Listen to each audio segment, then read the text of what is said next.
Termohon, Pak Hasim, Bapak kok diam saja? Karena sudah ada kuasa. Oh.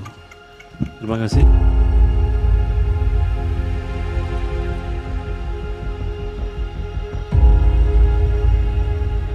Ini ada momen menarik, gengs. Setelah sidang perdana, pembacaan gugatan Pilpres, Paslon 01, Anies Baswedan dan Muhaimin. Setelah dibacakan di MK, saat itu majelis hakim lagi ngebahas teknis persidangan dengan para pemohon dan termohon. Dalam satu momen, Ketua MK Soehartoyo meminta pendapat ke seluruh pihak terkait dengan ketentuan sidang yang akan disepakati. Saat giliran Soehartoyo bertanya ke KPU, disitulah gengs, Ketua MK sentil Ketua KPU, Hasyim Asy'ari. Coba kita lihat videonya ya.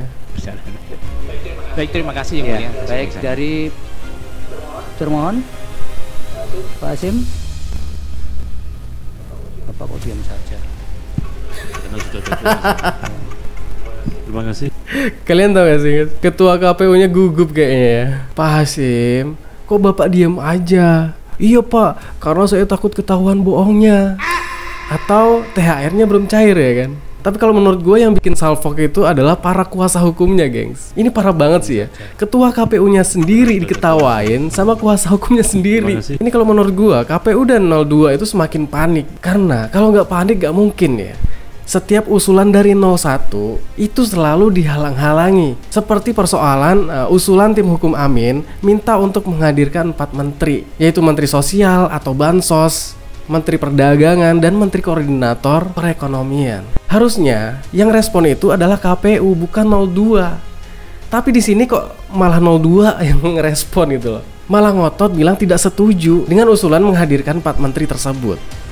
Untuk dapat membantu menghadirkan Menteri Keuangan Republik Indonesia, Menteri Sosial Republik Indonesia, Menteri Perdagangan Republik Indonesia, Menteri Koordinator Perekonomian Republik Indonesia, guna didengar keterangannya dalam persidangan ini, Yang Mulia.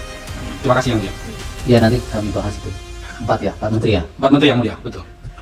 Yang Mulia, ya? Ya.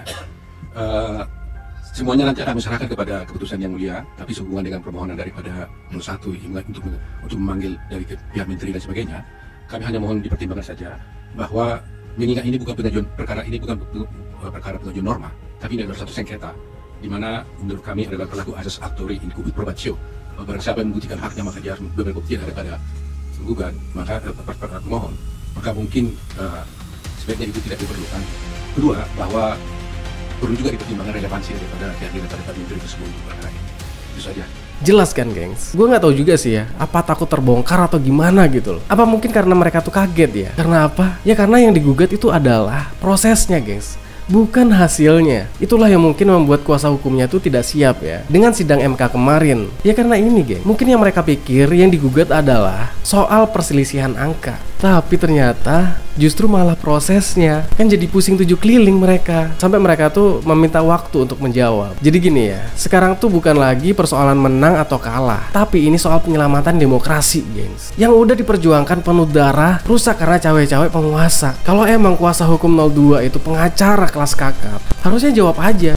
Siapa takut gitu, mau pagi, mau siang, mau malam gitu kan, tetap siap untuk menjawab gitu ya. Tapi yang kita lihat, yang katanya pengacara kelas kakap ternyata gagap. Santai aja harusnya ya kan, kalau memang tidak merasa menyelewengkan soal bansos dan cawe-cawe dan lain-lain.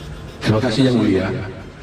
Kami dari pihak terkait pada asumsinya tidak keberatan dengan hal itu, namun karena memang kami harus menghadapi 2 perkara, kami mohon sidang itu besok digabung, tapi dilakukan pada siang hari ini, bukan di pagi hari, supaya kami punya waktu untuk bisa persiapannya. Kalau diambilnya misal jam 10 gimana, Pak Uto? Tidak jam 8, tapi jam 10, jadi kita ambil setengah. Terima kasih Yang Mulia.